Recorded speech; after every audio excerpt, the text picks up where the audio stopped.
खडूस बिझनेसमॅन भाग 26. निधीच्या गळ्यावर स्वीट किस करत असतानाच रणवीर अचानक दूर झाला. त्याचे असे अचानक मागे जाणे पाहून निधी गोंधळात पडली. अहो, तुम्ही अचानक दूर का गेलात? मी तर तुम्हाला थांबवले पण नाही, असे विचार करून मनातल्या मनात निधीची प्रचंड घालमेल होत होती. तिने त्याच्याकडे पाहिले आणि विचारले, काय झाले अहो? तुम्ही असे साप चावल्यासारखे लांब का गेलात? रणवीर गंभीर होऊन म्हणाला, निधी, तूच म्हणाली होतीस ना की इतक्यात हे सगळे नको आहे. आता मी जर तुझ्या जवळ आलो तर तू पुन्हा म्हणशील की मी फक्त तुझ्या शरीरासाठी लग्न केले आहे. अशा गोष्टी ऐकून मला किती त्रास होतो याची तुला कल्पना आहे का? तो पुढे म्हणाला, माझ्याकडे पैसा आणि पावर आहे. मी कोणत्याही मुलीसोबत राहू शकलो असतो, पण मी तुझ्याशिवाय कधीही दुसऱ्या कोणाच्या विचारही केला नाही. त्याचे हे बोलणे ऐकून निधीचे डोळे पाण्याने भरून आले. मी सकाळी खरोखरच खूप जास्त बोलून गेले. माझ्यामुळे ह्यांचे मन दुखावले गेले, असे विचार करून ती मनातल्या मनात स्वतःवरच चिडत होती. रणवीर अजूनही तिथे शांत उभा होता. त्याचे मन खूप उदास झाले होते. मी हिच्यावर इतके प्रेम करतो, पण हिचा अजूनही माझ्यावर विश्वास नाही. मी हिला कसे समजावो असे विचार करून मनातल्या मनात रणवीर तडफडत होता. तितक्यात निधी पुढे आली आणि म्हणाली, ओके, आय एम सॉरी. मला माहीत आहे तुम्ही माझ्यावर खूप प्रेम करता. मी मान्य करते की मी इतक्या लवकर तयार नव्हते, पण म्हणून मी इतकी पण कंजूस नाही, असे म्हणून निधीने थेट त्याच्या कॉलर पकडला आणि त्याला स्वतःकडे वटले. अंधारातही त्याच्या डोळ्यातील चमक पाहून ती भारावून गेली. तिच्या रणवीर कोणत्याही हिरोपेक्षा कमी नव्हता. ते अगदी खरे होते. रणवीरने मनात आणले असते तर या आपल्या रोमिओसाठी कितीतरी मुली रांगेत उभ्या राहिल्या असत्या. निधीने विचार केला की तिने त्याला विनाकारण किती त्रास दिला होता. डुकरासारखं चिंपांजीसारखा दिसतो म्हणून ती त्याला चिडवायची. अरे देवा, या जगात जेवढे प्राणी आहेत त्या सर्वांची नावे तिच्या तोंडावर आली होती. मी विनाकारण ह्याच्याशी एवढं भांडले. हे मनात आणतील ते करू शकतात, पण फक्त माझ्यासाठी थांबलेत. मी उगाच त्यांना इतकं वाईट बोलले, असे विचार करून ती मनातल्या मनात स्वतःवरच चिडत होती. तिच्याकडे झुकलेला रणवीर 1-2 मिनिटे तिच्याकडे एकटाक पाहत राहिला. अंधारात त्याला काय दिसले कुणास ठाऊक. त्याने आधी तिच्या कपाळावर स्वीट किस केला, मग हळूच तिचे तोंड आपल्या हातांनी कुरवाळले. शेवटी त्याचे ओठ तिच्या ओठांना स्पर्श करू लागले. त्या स्पर्शाच्या तीव्रतेमुळे निधीचा श्वास वेगाने चालू झाला. तिने त्याच्या केसांना आपल्या हाताच्या मुठीत घट्ट धरले होते. काही मिनिटे तिच्या ओठांची गोडी चाखल्यानंतर तो तिच्या गळ्याकडे वळला. त्याच्या ह्या प्रेमाच्या प्रवासात तिच्या साडीचं पदर बाजूला सरकला होता. रणवीरने तिच्या गळ्यात तोंड लपवून घेतलेल्या प्रत्येक स्वीट किसचा हिशोब मांडायचा झाला तर तिच्या गळ्यात 2 पदरी मोत्यांची माळ तयार झाली असती. त्याच्या प्रेमाच्या स्पर्शाला प्रतिसाद देताना निधीचे शरीर तरतरू लागले होते. तो अजून थोडा खाली सरकला आणि तिच्या कमरेवर हलकासा स्पर्श केला. त्या दोघांचेही स्वतःवरील ताबा सुटत चालला होता. अहो, तुम्ही माझ्या खूप जवळ येत आहात. आपल्यातलं हे अंतर आता पूर्ण संपत चाललाय आणि मला तुमची ओढ लागली आहे, असे विचार करून मनातल्या मनात निधीची प्रचंड घालमेल होत होती. तो तिची साडी पूर्णपणे बाजूला सरकवत असतानाच तिने हलक्याशा आवाजात रणवीर सर अशी हाक मारली. तिची हाक ऐकून तो भानावर आला. तो बाजूला झाला आणि वेगाने श्वास घेत तिच्या शेजारी पडला. त्यानंतर 5 मिनिटे त्या दोघांमध्ये फक्त शांतता पसरली होती. मी स्वतःवरचा ताबा गमावला होता, पण हिची हाक ऐकून मी वेळीच थांबलो. हिच्या संमतीशिवाय मी पुढे जाणार नाही, असे विचार करून मनातल्या मनात रणवीरचे प्रचंड घालमेल होत होते. निधीने आपल्या पदराने रणवीरच्या कपाळावरील घाम पुसला आणि म्हणाली, बोट दाखवले की हात गिळणारे आहात तुम्ही. तिच्या ह्या बोलण्यावर रणवीर म्हणाला, हे कसे झाले माहीत आहे का? जेवायला म्हणून ताट वाढले, त्यात चटणी लोणचे वाढले आणि शेवटी जेवण संपले म्हणून एक मैसूर पाक देऊन पाठवून दिले. तसेच झाले हे. मी अजून किती दिवस असा उपवास करू? त्याचे हे बोलणे ऐकून निधी मनातल्या मनात खूप हसली. उपवास केल्याशिवाय जेवणाची खरी किंमत समजत नाही. तसेच राहा आता, असे म्हणून निधीने जेव्हा त्याचे तोंड बाजूला केले तेव्हा रणवीरने हसून हक्काने हिला स्वतःच्या आणखी जवळ ओढले आणि तिच्या कमरेभोवती हात गुंडाळून तिला एक हलकीशी मिठी मारली. तू मला आणखी किती दिवस अशी तंगवणार आहेस ते मी पण बघतो. एक ना एक दिवस तू स्वतःहून वितळशील आणि माझ्या कुशीत येशील, असे बोलून रणवीरने तिला डोळा मारला. मला पण पूर्ण गॅरंटी आहे की हा माझा घोडा कधीच दुसऱ्या कुणाच्या कुंपणात तोंड मारणार नाही, अशी मनोमन खात्री पडताच निधीचे मन सुखावले. हा मुलगा किती दिवस असा उपवाशी राहणार होता बिचारा. केवळ तिच्यासाठी एवढी सहनशीलता दाखवून शांत बसला होता. मी यांना विनाकारण इतकं त्रास दिला? यांनी माझ्यासाठी एवढी वाट पाहिली आहे. आता मी त्यांना आणखी जास्त वेळ थांबवून ठेवणार नाही, असे विचार करून मनातल्या मनात निधीची प्रचंड घालमेल होत होती. निधीने हळूच त्याच्याकडे पाहत चिडून विचारले, तुम्हाला नेहमी फक्त स्वतःच्या पत्नीचीच काळजी असते का? ह्या घरात सासूबाई, आजी आणि बहीण साहित्या पण राहतात, हे तुम्ही साफ विसरून गेला आहात का? जरा त्यांच्याकडे पण तुमचे लक्ष असू द्या. काल सासूबाई साहित्यावर खूप चिडल्या होत्या. माझा राग तुम्ही निष्पाप मुलीवर का काढला? ती बिचारी किती रडत होती आणि किती उदास झाली होती याची तुम्हाला कल्पना आहे का? रणवीरने हसून उत्तर दिले, हो ना, तुला आता तुझ्या नवऱ्याचे दुःख सोडून जगातल्या सगळ्यांचे दुःख दिसायला लागले आहे. मम्मी जर चिडली तर त्यात तिची काय चूक आहे? ती साहित्य दिवसभर घरात टाइमपास करत बसलेली असते. कॉलेजला जा म्हटलं तर जात नाही आणि एखाद्या नवीन कोर्स कर म्हटलं तर त्यालाही तिचा नकार असतो. वय 22 झाले तरी अजून तिचे बालीस चाळे संपत नाहीयेत. आता तूच सांग, मी तरी काय करू? त्यावर निधी समजूतदारपणे म्हणाले, म्हणून काय तिला तोंडाला येईल तसे वरडायचे का? ती अजून लहान आहे. तिला सध्या अभ्यासात रस नसेल तर जबरदस्ती करू नका. तिच्यासाठी एखाद्या चांगला मुलगा शोधून तिचे लग्न लावून देणे ही तुमची आणि माझी जबाबदारी आहे ना? तुमची ही लाडकी बहीण सुखात राहावी एवढीच माझी इच्छा आहे. तिच्या लग्नाची जबाबदारी आता आम्हालाच घ्यावी लागेल, असे विचार करून ती मनातल्या मनात स्वतःचेच विचार करत होती. निधीचे हे समजूतदार बोलणे ऐकून रणवीर मोठ्याने हसला. मी काहीतरी चांगले सुचवले की तुमचे हे असेच हसणे सुरू असते.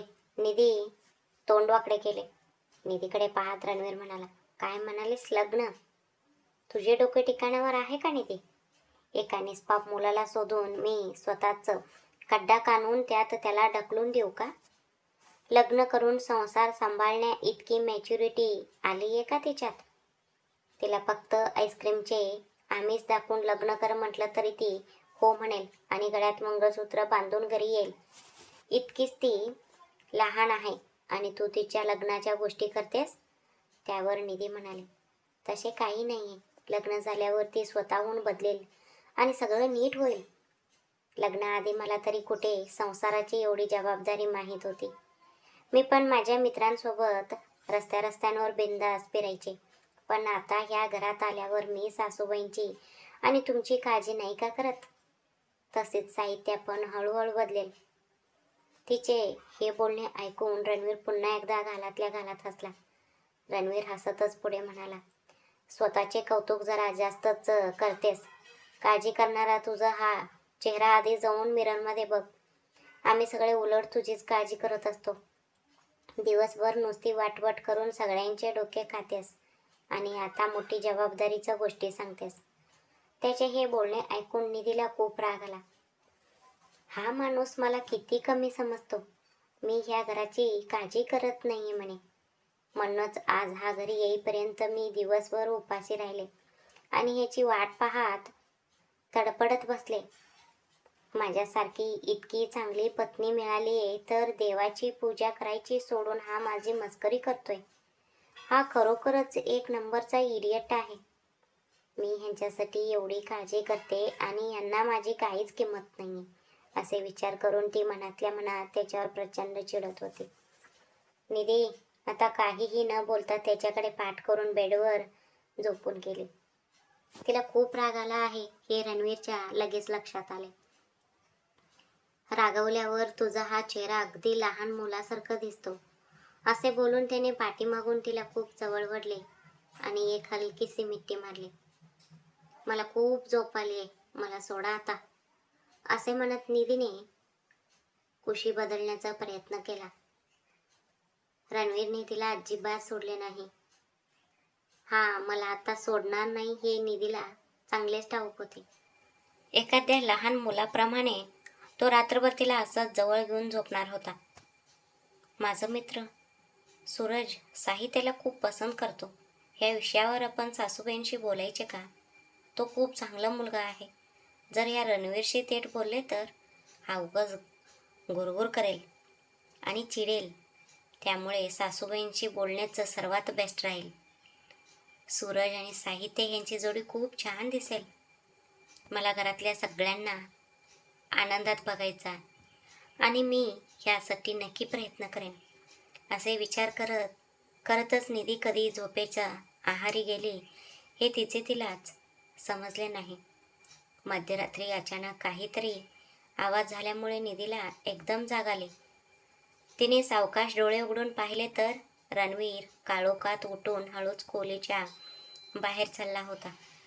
एवढ्या रात्री हा माणूस कुठे चालला आहे कोणास ठाऊक. ती त्याला न कळू देता मांजरासारख्या पावलांनी त्याच्या पाठीमागे गेली. रणवीर थेट साहित्याच्या रूममध्ये गेला आणि तिच्या शेजारी बसला.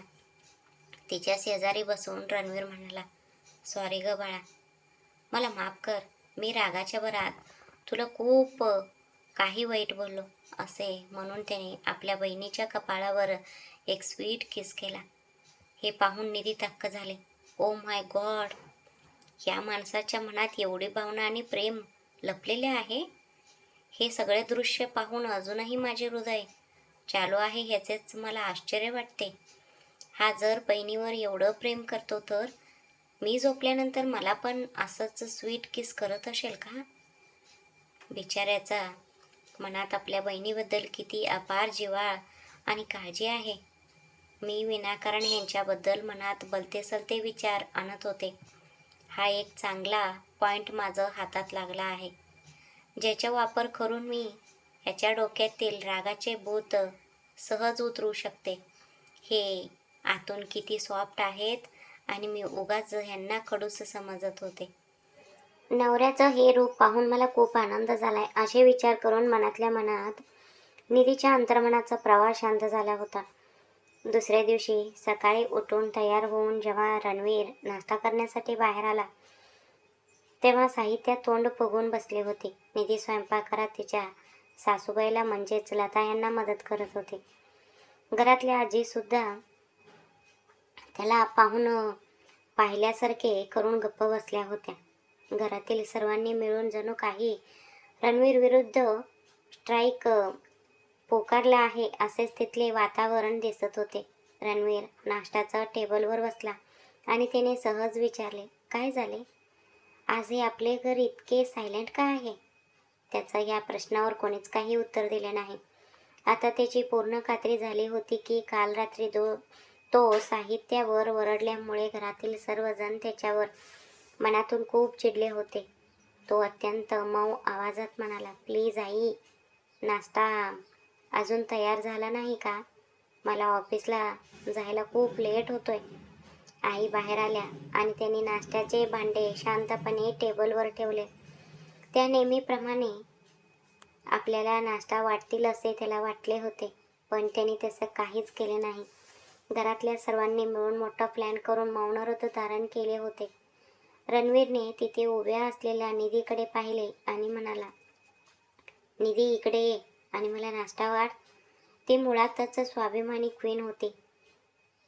त्याने इतक्या हक्काने विचारल्यावरती त्याला नाश्ता वाढेल का अशी शंका त्याला आली. घरातल्या सगळ्यांसमोर ही माझ्याशी अशी वागते, पण काल रात्री हिनेच मला इतक्या गोड गप्पा मारल्या होत्या, आता मात्र काहीच न घडल्यासारखे नाटक करते. असे विचार करून मनातल्या मनात रणवीरची प्रचंड घालमेल होत होती. निधी काहीच न बोलता थेट त्याच्या शेजारी येऊन बसले. तिने स्वतः नाश्ता वाढून घेतला आणि ती शांतपणे खाऊ लागली. सासूबाई आणि आजींनी आज यांना धडा शिकवायचे ठरवले आहे. मी पण त्यांनाच साथ देणार. काल रात्री बहिणीला उगीच वरडले होते हे, असे विचार करून ती मनातल्या मनात स्वतःशीच हसत होती. आईने आज नाश्त्याला शेवायचा उपमा बनवला होता. शेवटी कोणत्याही पर्याय उरला नसल्याने रणवीरने स्वतःला नाश्ता वाढवून घेतला आणि तो खाऊ लागला. आपले घर इतके सायलेंट अजिबात चांगले वाटत नाही. आता ह्यावर काय करावे अशी त्याला काळजी वाटू लागली. मला घरातलं हे असं शांत वातावरण अजिबात सहन होत नाहीये. मी ह्या सगळ्यांना कसं शांत करू? असे विचार करून मनातल्या मनात रणवीर धडपडत होता. त्याने हळूच डोळ्यांचं कोपऱ्यातून त्या लहान मुलीकडे म्हणजे साहित्याकडे पाहिले. ती अजूनही तोंड पोगून नाश्ता खात होती. ह्या मुलीला मनवणे किंवा हिच्याशी बोलणे आपल्यासाठी इतके अवघड काम आहे का? असा विचार रणवीरच्या मनात आला. तो साहित्याकडे पाहून म्हणाला, साहित्या, संध्याकाळी तयार राहा. आपण दोघे बाहेर जाऊ आणि छान काहीतरी चाट खाऊन येऊ. त्याचे हे बोलणे ऐकताच साहित्याचे डोळे आनंदाने चमकले. तिने लगेच आनंदी होऊन विचारले, हो नक्की दादा, आपण काय खायला जायचे? गोबी की पाणीपुरी? तिचा हा मूड बदललेला पाहून घरातील इतर सर्वांनी कपाळावर हात मारून घेतला.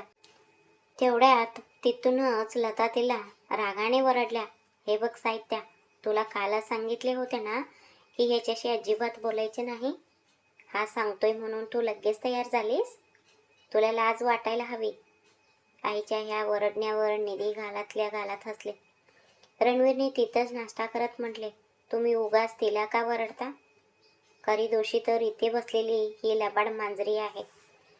काल रात्री माझ्याशी खूप गोड बोलत होती. तिने मला स्वीट किस पण दिला होता आणि आता मात्र घरातील सगळ्यांसमोर माझ्याशी न बोलण्याचे नाटक करते, असे म्हणून त्याने निधीकडे एक तिरपा कटाक्ष टाकला. त्याचे हे उघडपणे बोलणे ऐकून निधीचा चेहरा लाजेने अगदी लाल झाला. घरातल्या इतर सर्वांनाही समजले की ती लबाड मांजरी नेमकी कोण आहे. सासूबाई चकित होऊन म्हणाल्या, निधी. त्यावर निधीचं पुरता गोंधळ उडाला. ती चाचपडत आणि लाजून म्हणाली, सासूबाई, मी काहीच केले नाही. हे स्वतःच माझ्या जवळ आले होते आणि माझ्याशी बोलत होते. मी यांना कोणतेही स्वीट किस दिला नाही. उलट यांनीच मला जवळ घेतले होते. अहो, तुम्ही घरातील सगळ्यांसमोर हे काय बोलून दाखवले? सासूबाईंसमोर मला किती लाज वाटते आता. तुम्ही खरोखरच खूप मस्करी करता. असे विचार करून मनातल्या मनात निधीची प्रचंड घालमेल होत होती. बाप रे, ह्या लबाड मांजरीला अजिबात लाज नाही. स्वतः केलेल्या गोष्टी आता घरातील सगळ्यांसमोर बोलून दाखवते. असा विचार रणवीरच्या मनात आला. तितक्यात बाहेरून मॅडम असे वरडत तिथल्या वॉचमन आत आला. त्याच्या हातामध्ये निधीचा लाडका ससा म्हणजेच मुन्नू होता. नाश्ता करणे अर्धवट सोडून निधी अत्यंत आनंदात थेट त्याच्या दिशेने धावत गेली. मुन्नूने हळूच उडी मारली आणि तो थेट तिच्या कुशीत शिरला. तिथल्या वॉचमनने आदराने सांगितले, मॅडम, तुमच्या पप्पांनी म्हणजेच कमिशनर साहेबांनी सांगितल्यामुळे तुमचा ड्रायव्हर ह्याला इथे आणून देऊन गेला आहे. निधीने अत्यंत प्रेमाने मुन्नूच्या पाठीवरून हात फिरवला. ती लाडाने म्हणाली, शेवटी आलास तर माझ्या बाळा. मी तुला किती मिस करत होते तुला माहीत आहे का? असे म्हणत तिने त्याला जवळ घेतले आणि त्याचा खूप लाड केला. तिचे हे अथांग प्रेम पाहून रणवीरने मनात विचार केला की जर हिने माझ्यावर एवढे प्रेम केले असते तर आज ह्या सश्याऐवजी हिच्या कुशीत आमचे स्वतःचे एक गोड बाळ खेळत असते.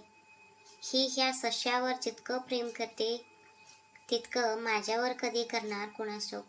माझं नशीबच असं आहे की मला हिच्या प्रेमासाठी अजून किती वाट पाहावी लागणार आहे, असे विचार करून मनातल्या मनात रणवीरची प्रचंड घालमेल होत होती.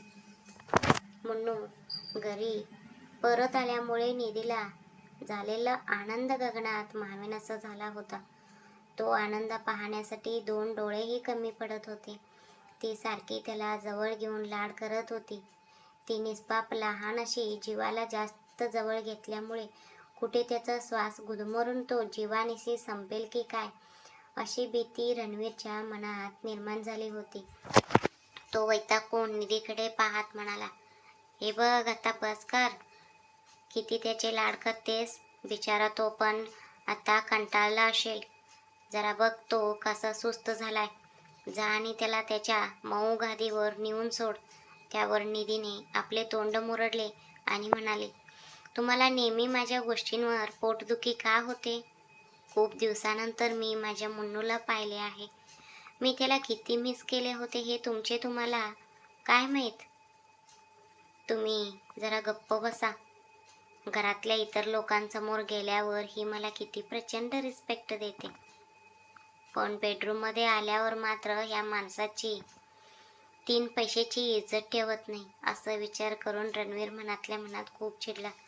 तो पुढे म्हणाला, अजून परवाच तर आपले लग्न झाले आहे आणि तू म्हणतेस खूप दिवसानंतर पाहिले. लग्न होऊन नवरा जर वर्षभर देश सोडून बाहेर गेला तरी तू असेच राहशील का? तितक्यात तिथे आई म्हणजेच लता आल्या आणि म्हणाल्या, रणवीर आता बास कर. मुन्नू म्हणजे तिला किती जीव आहे हे तुला माहीत नाही का?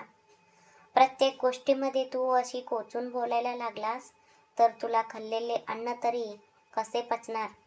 आईने घेतलेली आपली बाजू पाहून निधी घालातल्या घालात हसले.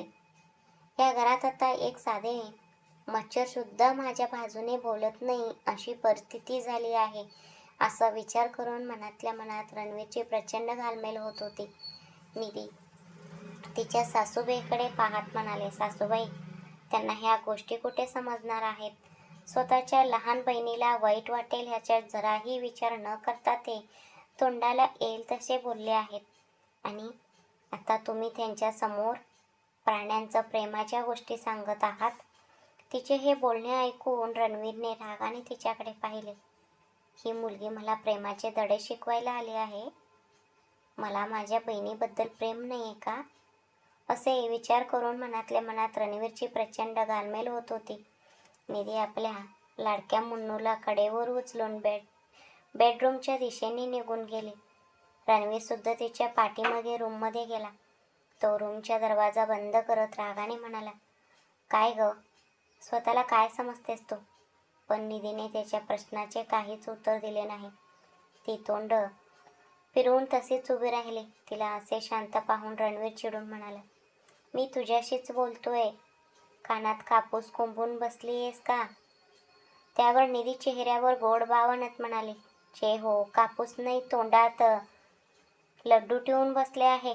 तिचे ते उत्तर ऐकून रणवीर तिच्या कमरेवर हात ठेवत म्हणाला, ओ हो, आता तो लड्डू गिळून गप्प बसली आहेस का? तू एक नंबरची चोर मांजर आहेस. काल रात्री स्वतःहून माझ्या जवळ आलीस आणि आज सकाळी मात्र घरातील सगळ्यांसमोर माझं इगो दुखावलास. त्याच्या ह्या बोलण्यावर निधीने त्याला हलकेच मागे ढकलले. ती स्वतःचा बचाव करत म्हणाले, अच्छा, तर मी चोर मांजर झाले आणि मध्यरात्री गुपचूप बहिणीच्या रूममध्ये जाऊन तिची माफी मागून येणारे तुम्ही कोण मग? मोठे आले मला चोर म्हणणारे. त्याचे हे गुपित उघड करताच रणवीर पूर्त चकित झाला. बाप रे, मी रात्री साहित्याच्या रूममध्ये गेलो होतो हे या मोठ्या राक्षसिनीला कसे समजले? काल रात्री तर ही गाढ झोपल्याचे नाटक करत होती तर? असे विचार करून तिचा तो हुशार चेहरा पाहत रणवीर म्हणाला, ओ हो, तर काल रात्री तुझी चोर मांजर बनवून माझ्या पाठीमागे पाळत ठेवत आली होती तर? तिने त्याच्याकडे एक तीक्ष्ण आणि विजयी कटाक्ष टाकला. निधी हसून म्हणाले, हो तर? मी आले नसते तर हा चोर माकड असा रंगेहात कसा सापडला असता? तुम्हाला वहिनीबद्दल इतके वाईट वाटत होते तर मग तिच्या समोरच तिची माफी मागायची ना. ती बिचारी मुलगी काल रात्री किती रडत होती ह्याची तुम्हाला काही कल्पना आहे का? तिचे हे बिनधास्त बोलणे ऐकून रणवीर मनातल्या मनात सावध झाला. ही मुलगी अजिबात सरळ नाही, खूपच डेंजरस आहे. हिच्यासोबत राहताना आता खूप हुशार राहावे लागेल. ही माझ्या प्रत्येक हालचालीवर लक्ष ठेवून आहे. काल रात्री मी काय केले हे हिने अचूक पकडले. आता हिच्या समोर वागताना मला जास्त सावध राहावे लागेल असे विचार करून मनातल्या मनात रणवीरची प्रचंड घालमेल होत होती. तो स्वतःचा राग लपवण्यासाठी विषय बदलत म्हणाला, मी माफी कशीही मागेन, त्यात तुला काय प्रॉब्लेम आहे? त्यानंतर तो तिथेच बसलेला सश्याकडे वळला आणि म्हणाला, ए म्हणू, मी तुला आठवतोय का रे? आल्यापासून फक्त हिच्या कुशीत जाऊन बसला आहेस. तुला दिलेले ते कॅरेट तू इतक्या लवकर विसरलास का? एक नंबरचा धोकेबाज आहेस तू. तो त्याचे बोलणे विसरून सश्यावरच चपला. सगळा राग काढत होता. मुन्नूला त्याचे काहीच पडले नव्हते. तो फक्त आपले कान हलवत शांत बसून होता. त्यावर निधी चिडून म्हणाले, मुन्नूला तुमची ही रागवण्याची भाषा अजिबात समजणार नाही. त्याला उगाच धोकेबाज वगैरे म्हणू नका आणि त्याला अशा वाईट गोष्टी अजिबात शिकवू नका. तिचे हे सश्याबद्दलचे अथांग प्रेम पाहून रणवीरच्या मनात एक नवीनच विचार आला. ही मुलगी एका साध्या सश्याची इतकी जास्त काळजी घेते. जेव्हा आम्हाला स्वतःचे बाळ होईल तेव्हा हिची काय अवस्था होईल कोणास ठाऊक. ही ह्या लहान प्राण्याला लहान मुलासारखं जपत आहे. उद्या आमचं स्वतःच मूल झाल्यावर ही मला पूर्णपणे विसरून जाईल की काय, असे विचार करून तो मनातल्या मनात स्वतःशीच विचार करत होता. तितक्यात निधीने हात पुढे केला आणि म्हणाले, मुन्नू, ए बाळा. तिच्या सश्याला आता तिची भाषा पूर्ण समजली होती. त्याने तिथून एक लांब उडी मारली आणि तो थेट तिच्या कुशीत जाऊन बसला. निधीने देखील त्याला आपल्या छातीशी घट्ट धरले आणि त्याच्या मऊ अंगावरून हात फिरवत त्याला एक स्वीट किस केला. तिचे ते प्रेम पाहून रणवीरच्या मनात मुन्नूबद्दल थोडा मत्सर निर्माण झाला होता. ती खरोखरच त्या सश्याला तिच्या पहिल्या बाळासारखे जपत होती. ती मुन्नूचे लाड करत त्याला विचारू लागली, काय रे मुन्नू, तू मला खूप मिस करत होतास ना? तेवढ्यात पुन्हा रणवीर म्हणाला, तुला माझी अजिबात आठवण आली नाही का? ह्या बांडकुदळ मुलीसोबत तू इतके दिवस कसं राहिलास? रणवीरने सश्याकडे पाहत विचारले. त्याचं ह्या बोलण्यावर मुन्नूने आपले कान हलवले आणि त्याचा हात चाटू लागला. तो निधीला मुद्दाम चिडवण्यासाठी हसून म्हणाला, बघ तो काय सांगतोय ते. हा बिचारा सांगतोय की ह्या मुलीचा त्रास सहन करून करून मी पूर्ण वैतागलो होतो. त्यावर निधीने लगेच त्याचे तोंड बंद करत म्हटले, आता बस करा. तो असे काहीही सांगत नाहीये. तो उलट हेच विचारतोय की इतके दिवस घरात किती शांतता होती. आता ह्यापुढे तुमचा हा त्रास मी कसा सहन करू? तिचे हे बिनधास्त उत्तर ऐकून रणवीर हलकेच हसून पुढे आठवण करून दिला. म्हणूनच की काय, त्या दिवशी कोणीतरी मला गुपचूप कॉल केला होता. आपला मुन्नू काहीच खात नाहीये, प्लीज तू ये आणि त्याला जेवायला घाल, अशी विनवणी कोणीतरी केली होती. यावरूनच समजते की कोणाला कोणाची जास्त काळजी आहे आणि कोणाचे कोणावर जास्त प्रेम आहे. असे म्हणून तिने ओठांवर एक कोडकर हसू आणले. ती काहीही उत्तर न देता तिथेच ऐटीत उभी राहिली आणि मुन्नूला हळूच उचलले आणि त्याला त्याच्या गादीवर नेऊन सोडले. ती परत आली आणि म्हणाली, रणवीर जरा थांबा, तुमच्याशी मला एक महत्त्वाची गोष्ट बोलायची आहे. तो वळून तिच्याकडे पाहत म्हणाला, सांग काय झाले? तो तिथेच थांबताच निधी अत्यंत मऊ पावलांनी त्याच्या अगदी जवळ आली आणि आपले नाजूक हात त्याच्या गळ्याभोवती गुंडाळले आणि ती त्याच्या डोळ्यात पाहू लागली. तिचे हे असे अचानक जवळ येणे पाहून रणवीर पूर्णतः चकित झाला. नेहमी रागवणारी ही मुलगी आज अचानक इतक्या प्रेमाने जवळ कशी आली काही समजेना. हिने थेट माझ्या गळ्यात हात टाकले आहेत. नेहमी भांडणारी ही क्वीन आज अचानक अशी का वागते? आता ही कोणती नवीन गोष्ट माझ्या पदरात पाडणार कोणास ठाऊक? असे विचार करून मनातल्या मनात रणवीरची प्रचंड घालमेल होत होती. तेच हो, मी तुम्हाला कालच सांगितले होते ना की मी एक वेळ विक्रांतला प्रत्यक्ष भेटून येते. निधी त्याच्या जवळ येत म्हणाले. हो, तर ही मॅडम मला इतक्या प्रेमाने जवळ घेऊन आपल्या गोड बोलण्यात अडकवण्याचा प्रयत्न करत होती तर? असा विचार रणवीरच्या मनात आला. तो गंभीर होत म्हणाला, त्याची अजिबात गरज नाही. आता जेव्हा सगळे काही संपले आहे तेव्हा पुन्हा कशाला त्याच्याबद्दल बोलतेस? तो जसा आहे तसं त्याला त्याच्या मार्गाने जाऊ दे. तू ह्या गोष्टी इथेच सोडून दे. त्या दिवशी लग्नामध्ये विकीचा तो भयंकर राग रणवीरने स्वतः आपल्या डोळ्यांनी पाहिला होता. त्याला भीती होती की निधी आपल्याला मिळाली नाही. या रागातून तो क्रूर पोलीस अधिकारी तिच्या आयुष्यात काहीतरी मोठे वादळ आणू शकत होता. तो माणूस अत्यंत कपटी आणि धोकादायक आहे. जर निधी त्याच्या समोर एकटी गेली आणि त्याने तिला काही दुखापत केली तर मी स्वतःला कधीच माफ करू शकणार नाही. असे विचार करून मनातल्या मनात रणवीरची प्रचंड घालमेल होत होती. निधीने आपले डोळे हळूच त्याच्या छातीवर टेकवले आणि म्हणाले, नाही हो, मला हा विषय पूर्णपणे क्लिअर करायचा आहे. तो माझ्याशी इतका मोठा विश्वासघात कसा करू शकतो? या सगळ्याचं पाठीमागे नक्कीच काहीतरी वेगळे कारण असणार. माझे मन हा धोका सहजासहजी स्वीकारू शकत नाहीये. रणवीरला तिला त्याच्याकडे पाठवणे अजिबात मान्य नव्हते. तो माणूस मुळातच कपटी होता. जर त्याने माझ्यावरचं सगळं राग माझ्या ह्या निष्पाप निधीवर काढला तर काय करायचे ह्या विचाराने त्याचे मन घाबरले होते. तो समजूतदारपणे म्हणाला, ठीक आहे, मग संध्याकाळी मी ऑफिस संपवून येतो. आपण दोघे मिळून एकत्र त्याच्याकडे जाऊया आणि काय तो निर्णय घेऊया. पण निधीला त्याचे हे बोलणे अजिबात पटले नाही. तिने नकार देत आदराने सांगितले, तुम्ही कशाला मध्ये पडता? तुम्ही जर माझ्यासोबत समोर उभे राहिलात तर तो कधीच खरे बोलणार नाही. मी स्वतः तिथे जाऊन त्याला जाब विचारणार आहे. मला काहीच होणार नाही. तुम्ही विनाकारण काळजी करू नका. तिचे हे ठाम मत ऐकल्यावर रणवीर काही मिनिटे पूर्णपणे शांत झाला. शेवटी दुसरा कोणताही पर्याय उरला नसल्याने त्याने तिच्या बोलण्याला संमती दिली. पण तिथे जाताना खूप जपून राहावे लागेल. लग्नाच्या दिवशी त्याचे ते वागणे आणि त्याचे ते शब्द आठवले की तो बाहेरून जितका कडक दिसतो त्यापेक्षा कितीतरी पट्टीने आतून कपटी आहे ह्याची जाणीव होत होती. हा विकी नक्कीच काहीतरी मोठी चाल खेळतोय. निधीला एकटं पाठवणं धोक्याचं आहे, पण मला तिच्या निर्णयाचं आदरही करायला हवं. असे विचार करून मनातल्या मनात रणवीर तडफडत होता.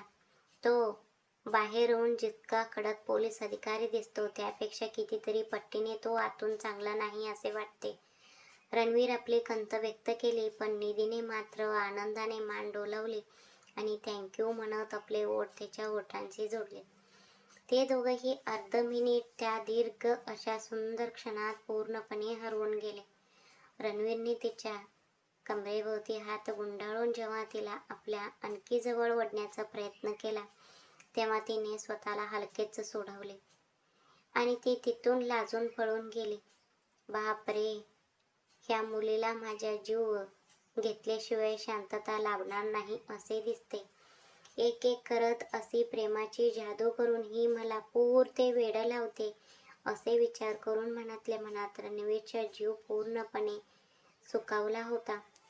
निधीने जेव्हा विकीला भेटण्याची इच्छा व्यक्त केली तेव्हा तो इतकं सहज तयार झाला ह्याचे तिला स्वतःलाच मोठे आश्चर्य वाटले होते. विकीने माझ्याशी इतका मोठा विश्वासघात का केला? तो खरोखरच इतका वाईट माणूस आहे का? या सर्व गोंधळात जगण्यापेक्षा एकदा थेट तिच्याशी बोलून घेतलेले सर्वात बेस्ट राहील. मग मनाला तरी शांतता लाभेल असे विचार करत तिने त्याला फोन केला, पण त्याने तिचा कॉल उचलला नाही. हा माणूस माझा फोन का उचलत नाहीये याची तिला काळजी वाटू लागली. तो मला कुठे मिळू शकेल? पोलीस स्टेशनमध्ये? पण ड्युटीच्या वेळी तिथे जाऊन त्याच्याशी ह्या खाजगी विषयावर बोलणे योग्य ठरणार नाही. मला ह्याचे घर माहीत आहे, त्यामुळे थेट तिथेच जाऊन एकदा बघावे असं विचार करून ती शांत झाली. दुपारच्या वेळी ती त्याच्या घराच्या दिशेने निघाली. तिने सासूबाईला खरे कारण सांगितले नव्हते.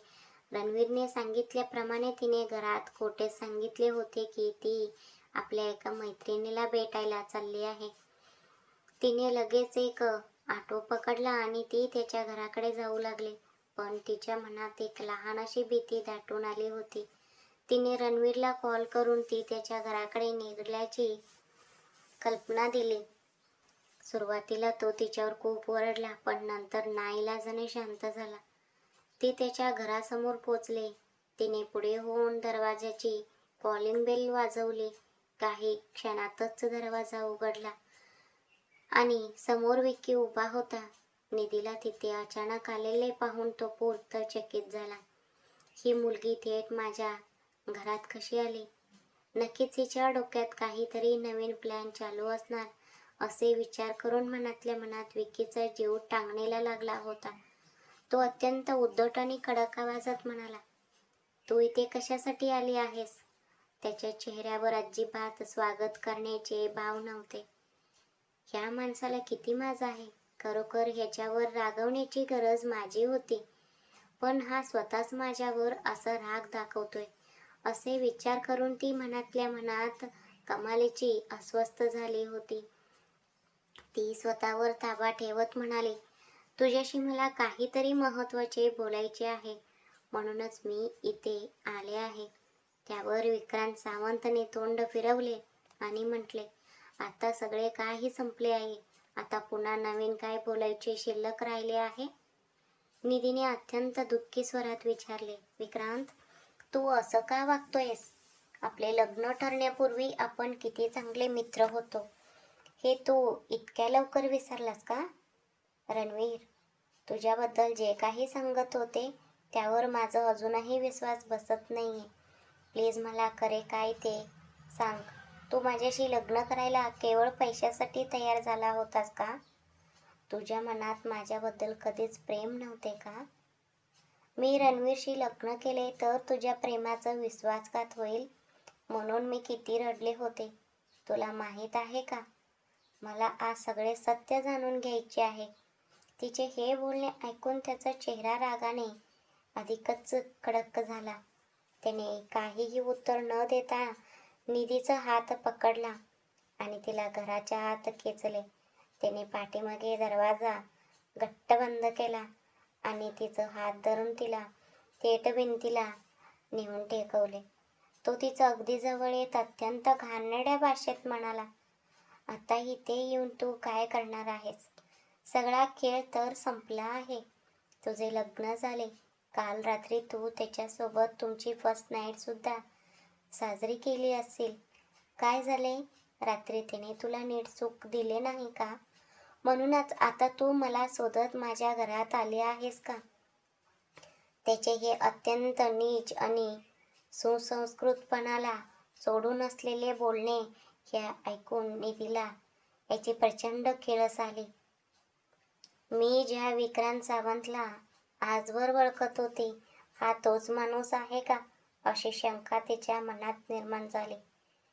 हा माणूस इतकं हलकट आणि घाणेरडा विचार करू शकतो ह्यावर माझा विश्वासच बसत नाहीये. मी विनाकारण ह्याच्यावर विश्वास ठेवला आणि आज इथे येऊन मोठी चूक केली, असे विचार करून ती मनातल्या मनात कमालीची भयभीत झाली होती. तिचा हात घट्ट धरून ठेवलेला विक्रांत सावंतने अधिकच क्रूरपणे वागायला सुरुवात केली होती. निधीने त्याला झटकत म्हटले, काय घाणेरडं बोलतोयस तू विक्रांत? तुला स्वतःची साधी लाजही वाटत नाही का? तिच्या ह्या बोलण्यावर तो कपटी हसला आणि तिचं अपमान करू लागला. तो म्हणाला, लाज तर तुला वाटायला हवी. त्या रणवीर सोबत 5 महिने लग्न न करता एकाच रूममध्ये राहून तू त्याची पत्नी म्हणून मिरवत होतीस ना? त्याच्यासोबत मजा करून माझ्याशी लग्न करायला कशी तयार झालीस? तुझ्यासारख्या मुलीशी दुसरा कोण लग्न करेल? मला पैशांची गरज होती म्हणून मी हो म्हटले होते. पण तुझा तो नवरा शहाणा आहे का? त्याच्याकडे पैशांची श्रीमंती असेल, पण तो माझ्यापेक्षा मोठा पैशांचा भुकेला आहे. मी त्याला 10 लाख रुपये देईन, त्याने तुला एका रात्रीसाठी माझ्याकडे पाठवावे, असे म्हणून तो राक्षस अमानुषपणे हसू लागला. त्याचे हे नीच शब्द ऐकून निधीच्या पायाखालची जमीनच सरकली. रणवीर ह्यांनी त्याच्याबद्दल जे काही सांगितले होते ते अगदी अक्षरशः खरे होते. हा माणूस खरोखरच अजिबात चांगला नाहीये, असे विचार करून मनातल्या मनात निधीच्या पोटात भीतीचा घोळा आला होता. तिने स्वतःचा संयम गमावला. तिच्या पतीबद्दल इतके रद्दी आणि हीन शब्द ऐकणे तिला अजिबात सहन झाले नाही. तिने सरळ हात उचलला आणि विक्रांत सावंतच्या गालावर एक सणसणीत चपराक लगावली. ती डोळ्यात अंगार आणून म्हणाले, इथून पुढे माझ्या पतीबद्दल एक जरी शब्द बोललास तर तुझे दात घशात घालेन. हो, ते पैशांचे श्रीमंत असतील, पैशाला भुकेले असतील, पण त्यांनी कधीही माझ्या विश्वासाचा घात केला नाही. काय म्हणालास? 10 लाख देणार? हिम्मत असेल तर हीच गोष्ट त्यांच्या समोर जाऊन बोल. मग मी तुला खरा माणूस समजेन. तो आहे तुझ्या ह्या नीच विषयांवर. तिच्या ह्या चपराकीनं आणि बोलण्यानं त्याचा अहंकार चांगलाच दुखावला गेला. त्याचा चेहरा रागाने काळा टिक्कर पडला होता. तो तिचा हात आणखी जोराने पिरगळत म्हणाला, त्या माणसासोबत राहून आता माझ्याशी लग्न करायला आली आहेस का? लाज सोडलेली मुलगी आहेस तू. तू अजून किती पुरुषांसोबत असे संबंध ठेवले आहेस कुणास ठाऊक. म्हणूनच आज मला शोधत माझ्या घरात आली आहेस ना? तुझी ही इच्छा मी तरी का अपूर्ण ठेवू? लग्न तर होऊ शकले नाही, पण किमान आज तरी, असे म्हणत तो तिच्या आणखी येऊ लागला. त्याचे हे हिंस्र रूप पाहून निधीचे पूर्ण शरीर थरथरू लागले होते. मी ह्या नराधामाच्या घरात एकटी येऊन खूप मोठी चूक केली. आता मला ह्याच्या तावडीतून फक्त रणवीरच वाचवू शकतात, असे विचार करून मनातले मनात निधीचे मन आतून पुरते व्याकुळ झाले होते. तिच्या ओठांवर बोट फिरवण्याचा प्रयत्न करणाऱ्या विक्रांत सावंतला मागे ढकलत निधीने त्याचा दुसऱ्या गालावरही एक सणसणीत चपराक लगावली. पण तिचा राग अजूनही शांत झाला नव्हता. तिने आजूबाजूला पाहिले तर तिथे एक हेल्मेट ठेवलेले दिसले. तिने लगेच ते हेल्मेट हातात घेतले आणि थेट त्याच्या डोक्यावर मारले.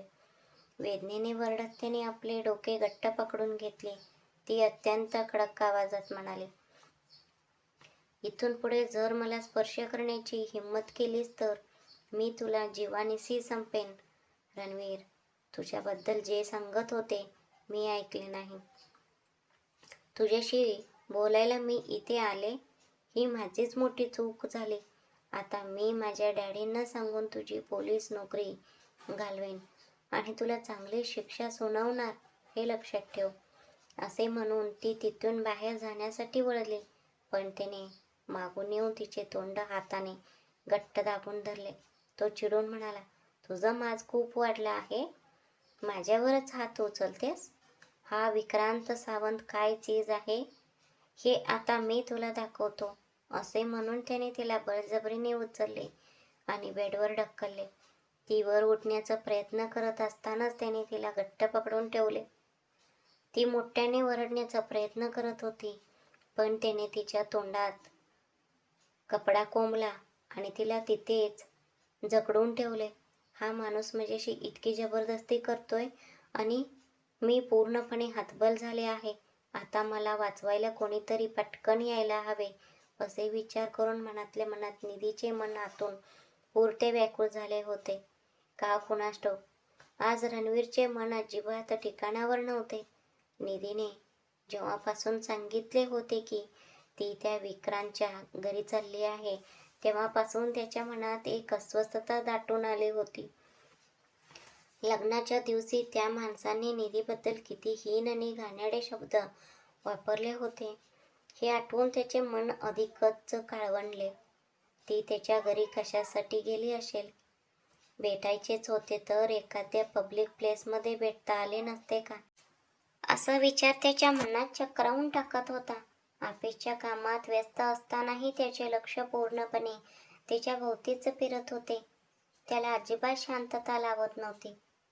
जर त्याने निधीला काही त्रास दिला तर काय करायचे, या एकाच विचाराने त्याला ग्रासले होते. आता काय करावे काही सुचत नव्हते. त्याचे घर माहीत आहे तर स्वतःच तिथे जाऊन बघावे का? पण पुन्हा मनात आले की ती गमेंड मुलगी उगाच माझ्यावर रागवेल. तिने स्वतःच बजावले होते ना की तुम्ही मध्ये येऊ नका. पत्नीचा प्रत्येक शब्द ऐकणारा एखाद्या आदर्श पती बनलो आहे की काय मी, असा विचार रणवीरच्या मनात डोकावून गेला. पण तसे काहीही नव्हते. कसला आलाय आदर्श पती? आताच्या आता तिथे जाऊन बघितलेच पाहिजे. जर त्या पोलीस अधिकाऱ्याला कोणतीही संधी मिळाली तर तो माझ्या निधीला आपल्या बोलण्यात अडकवून तिची दिशाभूल करेल, अशी भीती त्याला वाटत होती. तो माणूस अत्यंत कपटी आहे. मला तिथे त्वरित पोचायला हवे, असे विचार करून मनातल्या मनात रणवीरच्या जीव खूप चिंतेत पडला होता. तो एका क्षणाचाही विचार न करता तातडीने ऑफिसमधून बाहेर पडला. त्याला त्याच्या निधीवर पूर्ण विश्वास होता, पण त्या कपटी माणसावर त्याचा अजिबात भरोसा नव्हता.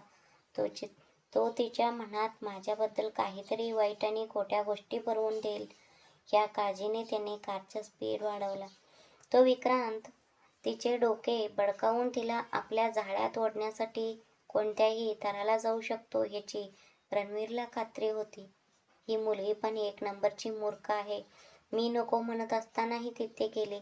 माझ्या शब्दाची हिला काही किंमतच नाहीये, असं विचार करत रणवीरने वेगाने गाडी चालवत होता. त्याने थेट त्याच्या घरासमोर कार थांबवली आणि तो तातडीने खाली उतरला. घराच्या बाहेर निधीच्या चप्पल काढलेल्या दिसल्या. याचा अर्थ ती आतच होती. पण घराचा मुख्य दरवाजा पूर्णपणे बंद होता आणि आतून कसला तरी ओरडण्याचा अस्पष्ट आवाज येत होता. ते ऐकून रणवीरच्या मनात प्रचंड भीती दाटून आली. निधीचे नाव मोठ्याने ओरडत त्याने दरवाजाला जोरात धक्का दिला. सुदैवाने आतून कडी लावलेली नसल्यामुळे दरवाजा थेट उघडला गेला. तो वेगाने आत धावला आणि त्याने समोर जे दृश्य पाहिले ते पाहून त्याच्या अंगाचा तडकाप उडाला. बेडवर निधीला बळजबरीने जखडून तो राक्षस तिच्यावर अत्याचार करण्याचा प्रयत्न करत होता. रणवीर प्रचंड रागाने आणि आक्रोशाने ओरडला. तो वादळासारखं पुढे सरसावला आणि त्याने त्या नराधमाला घट्ट पकडून बेडवरून थेट खाली जमिनीवर फेकून दिले. माझ्या निधीला स्पर्श करण्याची ह्याची हिंमतच कशी झाली, ह्या विचाराने त्याचा राग अनावर झाला होता. त्याचे गळा दाबून त्याला जीवानिशी संपावे इतकं संताप रणवीरच्या डोक्यात गेला होता. त्याने विक्रांतच्या कॉलर पकडला आणि त्याला वर उचलून थेट त्याच्या तोंडावर एक सणसणीत बुक्की मारला. त्याने ही रागाच्या भरात रणवीरला मागे ढकलले, ज्यामुळे रणवीरचे कंबर तिथल्या टेबलला जोरात आदळले. खूप वेदना होऊनही त्याने स्वतःला सावरले आणि आपली पूर्ण ताकद लावून त्याच्या पोटात एक लाथ मारली. तो पोट पकडून दूर जाऊन जमिनीवर पडला. तुला वर्दीची साधी लाज वाटत नाही का? एका स्त्रीशी कसं वागावं हे कळत नाही का तुला? प्राण्यापेक्षाही नीच आहेस तू, असं म्हणत रणवीरने त्याच्यावर थुंकलं. आज मी तुला जिवंत सोडणार नाही, असे रागाने ओरडत रणवीर पुन्हा एकदा त्याच्या अंगावर धावून गेला. विक्रांत सुद्धा काही साधा माणूस नव्हता. तो देखील अंगापिंडाने मजबूत होता. त्या दोघांमध्ये तिथल्या खोलीत अतिशय थरारक आणि भयंकर हाणामारी सुरू झाली.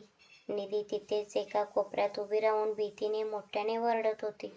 शेवटी तिने कशीबसी स्वतःची हिंमत एकवटली. ती पुढे आली आणि तिने मागून रणवीरचे दोन्ही हात घट्ट पकडून त्याला मागे ओढायला सुरुवात केली. ती रडत रडत अत्यंत व्याकुळ आवाजात म्हणाली, रणवीर प्लीज, त्याला सोडा. तो कसाही असला तरी त्याला त्याच्या पापात सडू द्या. पण तुम्ही बाजूला व्हा. त्यावर रणवीरचा राग अजिबात शांत झाला नाही. तो ओरडून म्हणाला, नाही निधी, आज मी ह्या नराधमाला संपूर्ण चित्तून जाणार आहे. मला ह्याची नियत आधीच माहीत होती. स्वतःला लोकांचे रक्षण करणारा पोलीस अधिकारी म्हणून घेतो आणि करतो मात्र असली नीच कृत्य. ह्याच्यासारख्या लोकांमुळे संपूर्ण पोलीस डिपार्टमेंट बदनाम होते. मी ह्याला असं सोडू शकत नाही, असे म्हणत त्याने विक्रांतचा गळा इतक्या जोरात आवळला की त्याला श्वास घेणे कठीण झाले आणि तो तडफडू लागला. तो मरून जाईल ह्या भीतीने निधी मोठ्याने वरडली, प्लीज सोडा त्याला, तो संपून जाईल, असे म्हणत तिने रणवीरला पूर्ण शक्तीनिशी पाठीमागे वळले. गळफास सुटताच विक्रांत आपा टाकत जमिनीवर कोसळला. रणवीर पुन्हा एकदा त्याला लाथ मारण्यासाठी पुढे सरसावला, पण निधीने धावत जाऊन त्याला घट्ट हलकीशी मिठी मारली आणि पुढे जाण्यापासून रोखले. ती भीतीने किती थरथरत होती ह्याची जाणीव त्याला झाली. त्यानेही तिचा तो घाबरलेला चेहरा पाहून तिला स्वतःजवळ घेतले आणि तिच्या कपाळावर एक स्वीट किस केला. माझ्या ह्या क्वीनला ह्या नराधमाने किती गावरवले आहे. हिचे शरीर अजूनही भीतीने कापत आहे, असे विचार करून मनातल्या मनात रणवीरचे मन आतून पुरते व्याकुळ झाले होते.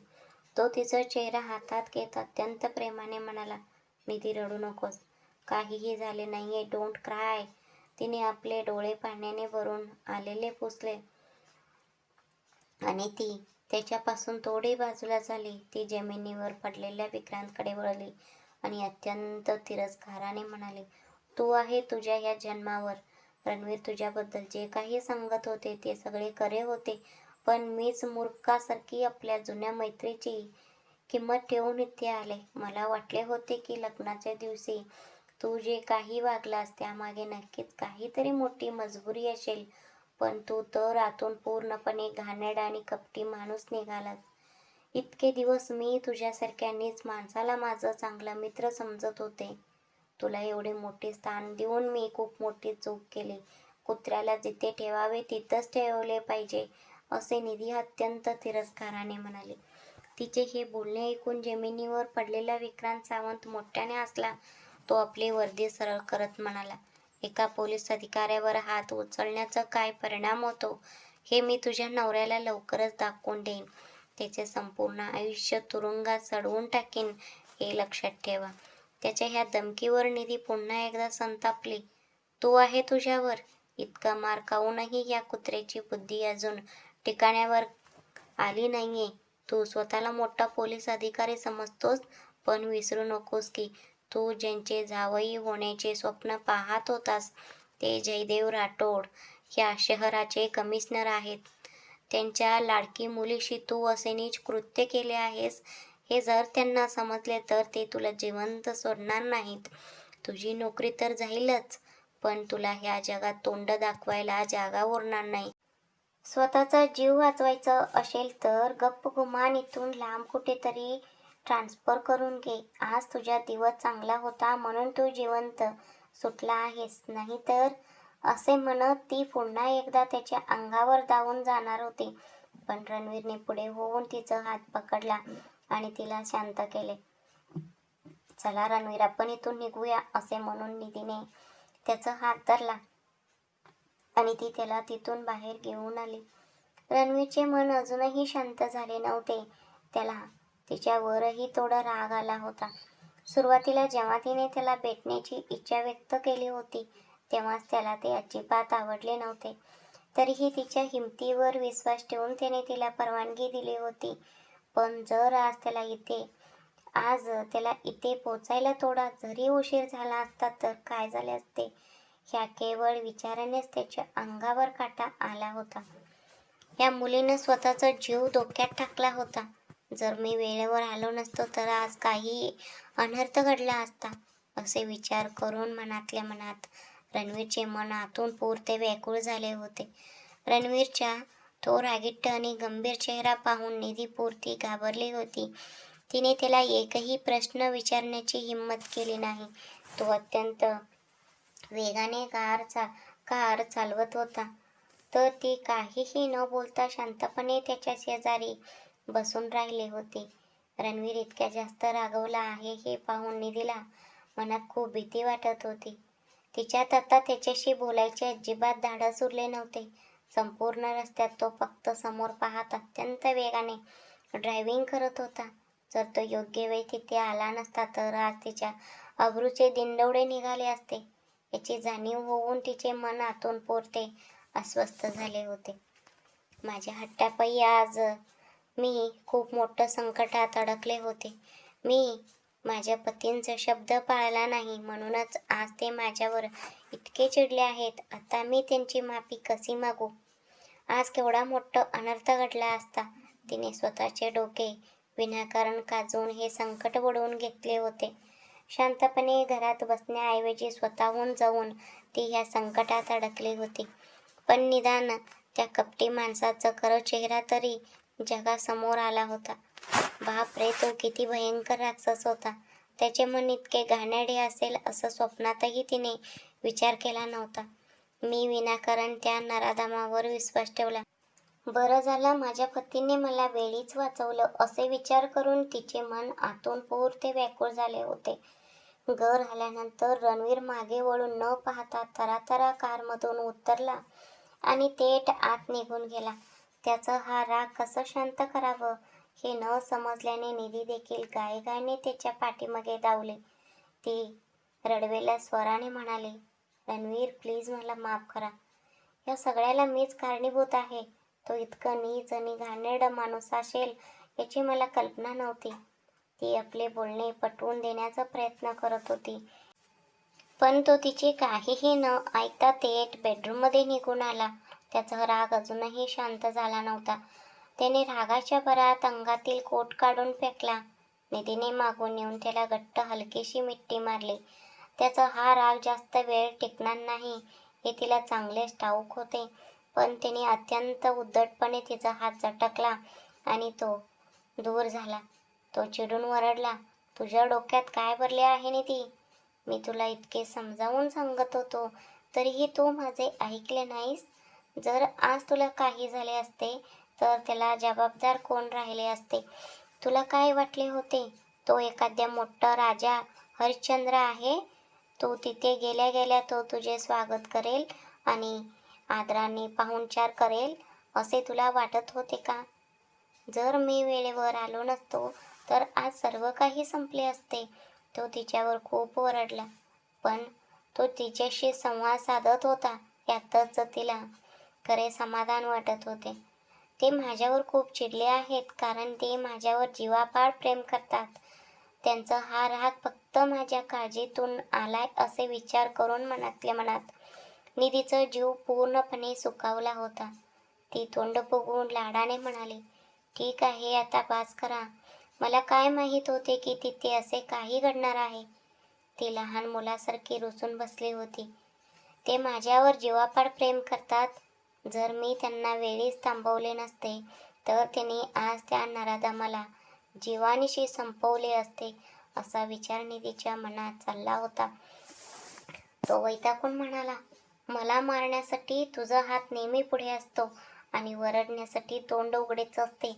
मग त्या विक्रांतसमोर तुला तुझा हा प्रताप दाखवता आला नाही का? निधी त्याच्या जवळ आली. ती काळजीने म्हणाली, तुमचं कमरेला खूप जोरात मार लागला आहे असे वाटते. जरा इकडे वळा, मी बघते. तिने पुढे होऊन त्याच्या शर्टची बटणे हळुवारपणे उघडली आणि त्याचा पाठीवरून हात फिरवला. आता तुमचे दुःख थोडे कमी झाले का? असे तिने अत्यंत लाजत विचारले. तिचा तो काळजी वाहू स्पर्श जाणवताच रणवीर तिचे हात बाजूला करत म्हणाला, तू नक्की कोण आहेस?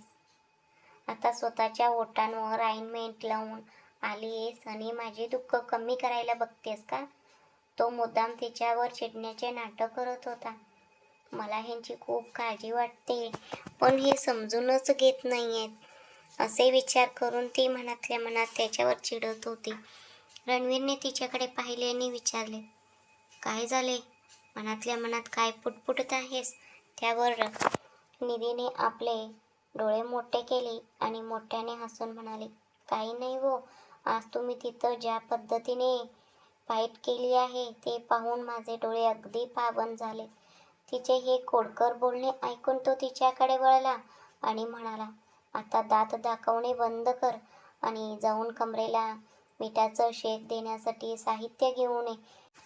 कोणतीही गोष्ट थोडी प्रेमाने आणि मऊ आवाजात गोड बोलता येत नाही का? या माणसाला नेमकं कोणता आजार आहे कुणास ठाऊक. नेहमी कुत्र्यासारखं भुकत असतो. एक नंबरचा कपटी माकड आहे हा, असे विचार करून निधी मनातल्या मनात पुरती धुसफुसत होती. तिने पाणी गरम केले आणि त्याला बेडवर उपडे झोपवून त्याचं कमरेला मिठाचं शेक दिला. मार लागल्यामुळे त्याची कंबर खरोखरच खूप दुखत होती. बिचारे माझे पती माझ्या हट्टापायी आज त्यांना एवढं वेदना सहन कराव्या लागत आहेत असे वाटून तिचे मन भरून आले. ती मिठाच्या कपड्याने त्याची कंबर हळवारपणे शेकत काळजीने म्हणाली, खूप जास्त दुखत आहे का हो? त्यावर रणवीरने तोंड वेडेवाकडे करत म्हटले, नाही गो, फक्त थोडेसे दुखत आहे इतकेच. तो उघडपणे काही सांगत नसला तरी त्याला किती तीव्र वेदना होत होत्या हे तिच्या लगेच लक्षात आले होते आणि ते पाहून निधीचे डोळे पाण्याने भरून आले. मला माफ करा, मी पुन्हा असे कधीच करणार नाही असे ती रडलेल्या आवाजात म्हणाली. तिचा तो बदललेला आणि ओला झालेला आवाज ऐकून त्याने लगेच मागे वळून तिच्याकडे पाहिले. निधी, तू रडत आहेस का असे विचारत रणवीर चटकन बेडवरून उठून बसला. त्याचा तो काळजीवाहू आवाज ऐकताच ती आता स्वतःला अडवू शकली नाही. तिने थेट त्याच्या छातीवर डोके टेकवले आणि ती मोठ्याने रडू लागली. तिचे ते रडणे पाहून तो पुरता घाबरला. तो तिची पाठ थापटत समजूतदारपणे म्हणाला, निधी, काय झाले? तू अशी का रडत आहेस? मी तुला सांगितले ना की मला जास्त मार लागलेला नाही. मग आता हा रडण्याचा ड्रामा कशासाठी? तो अत्यंत प्रेमाने तिचे सांत्वन करण्याचा प्रयत्न करत होता. ही माझ्यासाठी इतकी रडत आहे. हिच्या मनात माझ्याबद्दल किती अपार प्रेम आणि काळजी लपलेली आहे ह्याची मला आज जाणीव झाली असे विचार करून मनातल्या मनात रणवीरचा जीव पूर्णपणे सुखावला होता. ती रडत रडतच पुढे म्हणाली, नाही हो, हे सगळे माझ्यामुळेच झाले आहे. मी नेहमी काहीतरी गडबड करून ठेवते. तो राक्षस जेव्हा माझ्या अंगावर धावून आला तेव्हा मी खूप जास्त घाबरले होते. मला वाटले होते की मी असे म्हणत असतानाच तिचा श्वास कोंडल्यासारखं झाला आणि ती पुन्हा एकदा त्याच्या कुशीत शिरून ढसाढसा रडू लागले. हे बघ निधी, इकडे पहा असे म्हणत रणवीरने तिचा चेहरा आपल्या दोन्ही हातांच्या वंजळीत धरला. तो अत्यंत मऊ स्वरात म्हणाला, तुला काही इतक्या सहजासहजी मी काही होऊ देईन का? तू माझा जीव आहेस हे लक्षात ठेव. मी तुला आधी सांगितले होते की मला इतरांसारखे नाटक करून प्रेम दाखवता येत नाही, पण माझ्या मनात तुझ्याबद्दल डोंगरा एवढे प्रेम आहे. तू माझा श्वास आहेस आणि तुला काहीही झालेले मी कधीच सहन करू शकत नाही. त्याचे हे बोलणे ऐकून निधीचे मन आतून पुरते वितळले. तिचे डोळे पाण्याने भरून आले. हा माणूस माझ्याशी कितीही भांडत असला तरी माझ्यावर वेड्यासारखे जीवापाड प्रेम करतो ह्याची तिला 100% खात्री पटली होती. आता आमच्यातील हे अंतर कायमचे मिटले पाहिजे आणि आम्ही दोघांनी मिळून आमचा एक छोटा गोड संसार लवकरात लवकर सुरू करायला हवा. अहो, तुम्ही माझ्यावर इतकं प्रेम करता आणि मी विनाकारण तुमच्यापासून दूर पळत होते. आता मला तुमच्या कुशीत कायमचं सुरक्षित वाटतंय असे विचार करून मनातल्या मनात निधीचा जीव पूर्णपणे सुखावला होता. तिने लाजत गालातल्या गालात हसून त्याच्या डोळ्यात पाहिले आणि म्हणाले, आय लव्ह यू रणवीर. असे म्हणून ती पुन्हा एकदा अत्यंत आनंदाने त्याच्या कुशीत विसावली. तो बाहेरून कितीही कडक आणि रुबाबदार वागत असला तरी तिच्या डोळ्यातील पाणी त्याला अजिबात सहन होत नव्हते. ती दुःखी झालेली त्याला पाहवत नव्हते. म्हणूनच रणवीरने तिला आपल्या छातीशी घट्ट धरले आणि तिचे सांत्वन केले. तो अत्यंत मऊ स्वरात म्हणाला, आय लव्ह यू टू निधी. आता हे रडणे थांबव बरं. हे सगळे काही तुझ्यामुळे घडलेले नाही. तो इतकं कपटी आणि नीच माणूस निघेल ह्याची तुला तरी कुठे कल्पना होती.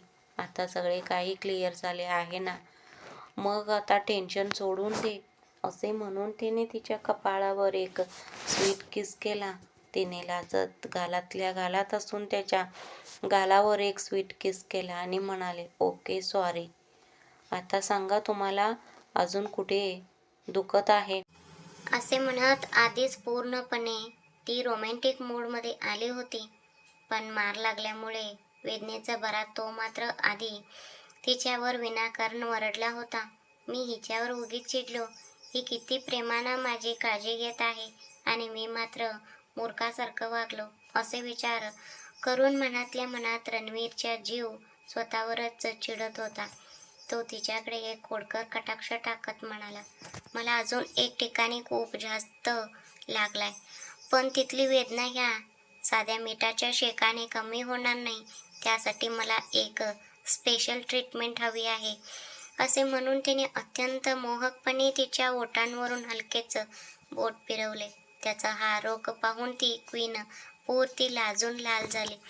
ती तोंड मुरडत खोडकरपणे म्हणाले, तू काहीही काय बोलता? मी जेव्हा रोमॅन्टिक मूडमध्ये असते तेव्हा तुम्ही नेहमी तोंड वेडेवाकडे करता आणि आता मी तुमची काळजी घेत असताना तुम्हाला हा चावटपणा सुचतोय का? मला तर अजिबात कोऑपरेट करायचे नाही, असे म्हणून तिने त्याला मागे ढकलले आणि ती तिथून जाण्यासाठी वळली.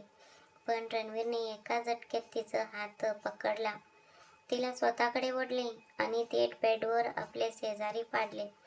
तू आता माझ्यापासून सुटून कुठे जाणार आहेस? इतकं मार खाल्ल्यानंतर मला याचे काहीतरी बक्षीस मिळायला नको का? आता शांतपणे गप्प बस, असे हसत म्हणत रणवीरने आपले ओठ तिच्या ओठांशी जोडले. निधीने देखील कोणत्याही विरोध न करता त्या प्रेमाच्या स्पर्शाला उत्स्फूर्त प्रतिसाद दिला. ते दोघंही त्या अत्यंत सुंदर आणि रोमॅन्टिक क्षणात पूर्णपणे हरवून गेले. काही मिनिटाच्या त्या दीर्घ स्वीट किस नंतर तो हळूच तिच्यापासून दूर सरकला. तिच्या पूर्ण संमतीशिवाय आता पुढे जाणे त्याला योग्य वाटत नव्हते. काही वेळाने स्वतःला सावरत निधी म्हणाले, अहो, काल तुम्ही घरातील सर्वांना खूप जास्त नाराज केले आहे. आज आपण सगळेजण एकत्र बाहेर जाऊया आणि छान डिनर करून येऊया का? तिच्या ह्या बोलण्यावर रणवीर हसला, कारण तो देखील मनात असंच काहीतरी विचार करत होता. तो म्हणाला, हो, मी पण विचार करत होतो की साहित्याचं मूड ठीक करण्यासाठी तिला कुठेतरी बाहेर घेऊन जावे. तो पुढे म्हणाला, ठीक आहे, मग तू जाऊन घरातल्या सगळ्यांना तयार व्हायला सांग. आपण सर्वजण एकत्र बाहेर फिरायला जाऊया. त्याचे हे समजूतदार बोलणे ऐकून निधीचा जीव भांड्यात पडला. तिने अत्यंत आनंदाने आणि प्रेमाने त्याच्या गालावर एक स्वीट किस केला आणि थँक्यू म्हणत ती खोली बाहेर पळाली. ती गेल्यानंतर रणवीर तिथे शांत बसून विचार करू लागला. आमचा हा नवा संसार पूर्णपणे स्वीकारायला ही अजूनही कशी का कचरत आहे, हे त्याला समजत नव्हते. माझ्याकडून काही चूक झाली आहे का, की अजूनही ती मला तिचा पती म्हणून मनापासून स्वीकारू शकली नाहीये?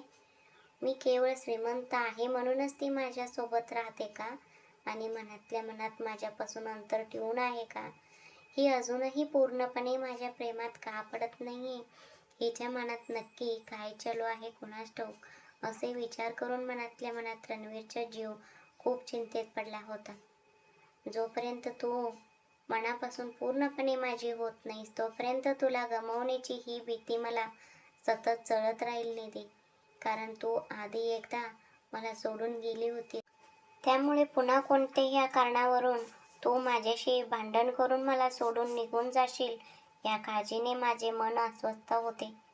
जेव्हा आमचे स्वतःचे एक गोड मूल या जगात येईल तेव्हा आमचे हे नाते अधिक घट्ट होईल. पण तो सुंदर काळ आमच्या आयुष्यात नक्की कधी येईल ह्याच चिंतेने रणवीरचे मन आतून पुरते व्याकुळ झाले होते.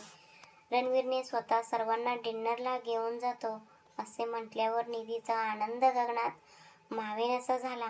तो घरच्यांसोबत असं वेळ घालवणे फार दुर्मिळ होते. पण आज नक्की काय चमत्कार झाला कुणास ठाऊक. तिने इतक्या सहज होकार दिला होता. ती आनंदाने हॉलमध्ये धावत आली आणि मोठ्याने वरडली, साहित्या, सासूबाई, आजी, मोठे सासूबाई, सगळेजण इकडे या बरं. तिचा तो मोठा आवाज ऐकून घरातील सगळेजण घाबरून धावत बाहेर आले. लता ह्यांनी काळजीने विचारले, काय झाले निधी बाळा, अशी का वरडत आहेस तू? निधीने हसून सांगितले, आज तुमचे लाडके सुपुत्र आपल्या सर्वांना बाहेर डिनरला घेऊन जाणार आहेत, त्यामुळे संध्याकाळी सगळेजण मस्त तयार राहा. तिचे हे बोलणे ऐकताच साहित्याने आनंदाने उडी मारली. तिने धावत जाऊन निधीला एक हलकीशी मिठी मारली आणि तिच्या गालावर एक स्वीट किस केला. साहित्य खोडकरपणे म्हणाले, खरोखरच का वहिनी?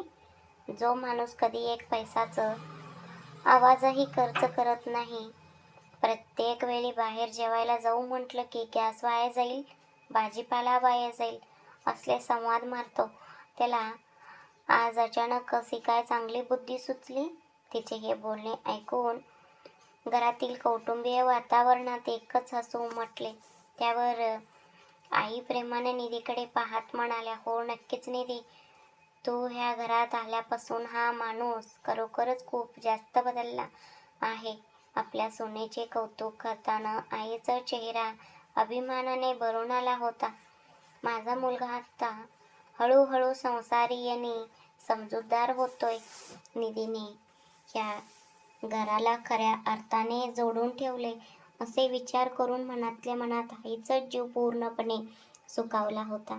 संध्याकाळी घरातील सगळेजण डिनरला जाण्यासाठी छान तयार झाले होते. निधीने हलक्या ब्लॅक कलरची एक साधी पण अतिशय सुंदर साडी नेसली होती. ती आरशासमोर उभी असतानाच रणवीर मागून आला. त्याने तिला पाठीमागून एक हलकीशी मिठी मारली आणि तिच्या खांद्यावर आपली हनवटी ठेवत म्हणाला, वा, फक्त डिनरला जायचे आहे तरी तुम्ही मुली किती वेळ लावून हा मेकअप आणि नखरे करता?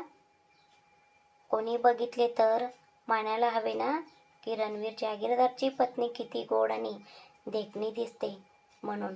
असे म्हणून निधीने त्याच्याकडे पाहत हलकासा डोळा मारला. रणवीर तिला मुद्दाम चिडवण्यासाठी म्हणाला, काळ्या रंगाची साडी नेसून तू अगदी काळ्या भुतासारखी दिसत आहेस. मी खूप मोठे मन करून तुझे कौतुक केले इतकेच. असे बोलून तो मस्करी करत खोली बाहेर निघून गेला.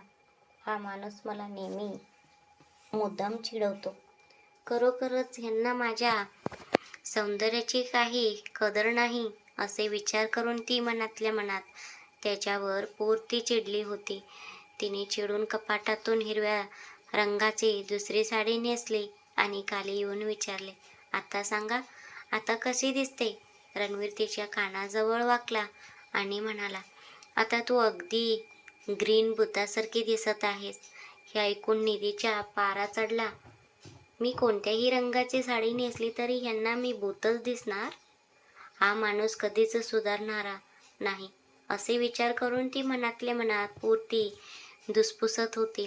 तिने त्याच्या खांद्यावर जोरात हात मारला आणि चिडून म्हणाले, मी आता तुमच्यासोबत डिनरला येणारच नाहीये. रस्त्याने जी कोणी ब्युटिफुल मुलगी दिसेल तिला सोबत घेऊन जा. असे बोलून ती रागाने पुन्हा आपल्या खोलीकडे निघून गेली. रणवीर देखील लगेच तिच्या पाठीमागे रूममध्ये धावत आला. तो समजूतदारपणे म्हणाला, ए निधी, मी फक्त तुझी मस्करी करत होतो. तो कोणत्याही रंगाची साडी नेसली तरी खूप सुंदर दिसतेस आणि मी तर तुझ्यावर पूर्णपणे फ्लॅट झालो आहे. आता चल, खाली घरातील सर्वजण आपली वाट पाहत आहेत. असे म्हणत त्याने तिला प्रेमाने मनवले. हा माणूस मला नेहमी आधी खूप चिडवतो आणि नंतर असा गोड बोलून मनवतो, पण उद्या मी यांना असं काही झटका देईन की हे आयुष्यभर विसरणार नाहीत. असे विचार करून ती मनातल्या मनात स्वतःचेच हसत होती. घरातल्या इतर लोकांना जास्त वेळ थांबवणे योग्य नाही असा विचार करून ती त्याच्यासोबत खाली आली. त्या रात्री जागीरदार कुटुंबाने बाहेर जाऊन अत्यंत आनंदाने एकत्र डिनर केला आणि खूप छान वेळ घालवून ते सर्वजण घरी परत आले. दुसऱ्या दिवशी रणवीर जेव्हा ऑफिसला गेला तेव्हा त्याला कामात अजिबात लक्ष देता येत नव्हते. त्याच्या मनात सारखे निधीचेच विचार येत होते. त्याने तिला 2-3 वेळा कॉल केला, पण तिने फोन उचलला नाही. त्याला समजेना की आज अचानक हिला काय झाले आहे. मी इतके फोन करतोय तरीही ही साधी रिंगसुद्धा रिव्ह्यू करत नाहीये. ही माझा फोन का उचलत नाहीये? नक्कीच काहीतरी गडबड झाली असणार. घरात सगळं ठीक तर आहे ना? असे विचार करून मनातल्या मनात रणवीरचा जीव खूप चिंतेत पडला होता. तो संध्याकाळी अत्यंत अस्वस्थतेने आणि तिला पाहण्याच्या ओढीने घाईघाईने घरी आला. पण बेडरूम मध्ये पाहिले तर निधी तिथे कुठेच नव्हती. स्वयंपाकघरात त्याची आई एकटी स्वयंपाक करत होती. तो पुढे होऊन म्हणाला, आई, निधी कुठे आहे? आईने सहज उत्तर दिले, ती काहीतरी महत्त्वाचे काम आहे असे सांगून बाहेर गेली आहे. ती घरात 1 मिनिट तरी दिसली नाही तरी रणवीरला खूप जास्त काळजी वाटायला लागायची. त्यातच ती फोनसुद्धा उचलत नव्हती. त्यामुळे त्याचा मनातली अस्वस्थता अधिकच वाढली होती. तो चिडून आणि वैतागून म्हणाला, तिला एवढ्या रात्रीचे असे काय महत्त्वाचे काम आले आहे आई? ती मला न सांगता एकटीच बाहेर गेलीये आणि माझा फोनही उचलत नाहीये हिने. पुन्हा काही नवीन संकट तर ओढवून घेतले नाही ना? असे विचार करून मनातल्या मनात रणवीरच्या पोटात भीतीचा गोळा आला होता. आईने शांतपणे सांगितले, अरे मला काय माहीत?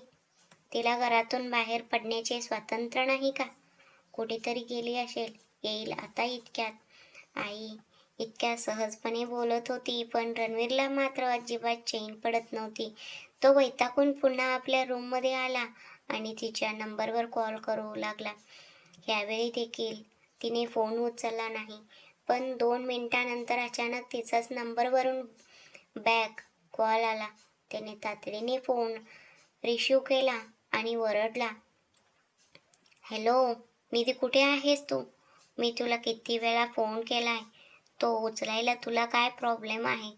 पलीकडून निधीचं थरथरणारा आणि रडवेला आवाज आला, अहो विक्रांत सावंतने मला किडनॅप केले आहे. हॉटेल ताज, रूम नंबर 408.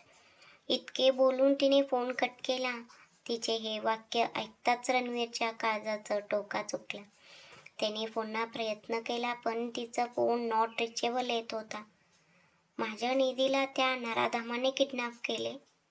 ह्या विक्रांतची इतकी हिंमत की त्याने माझ्या पत्नीला हात लावला?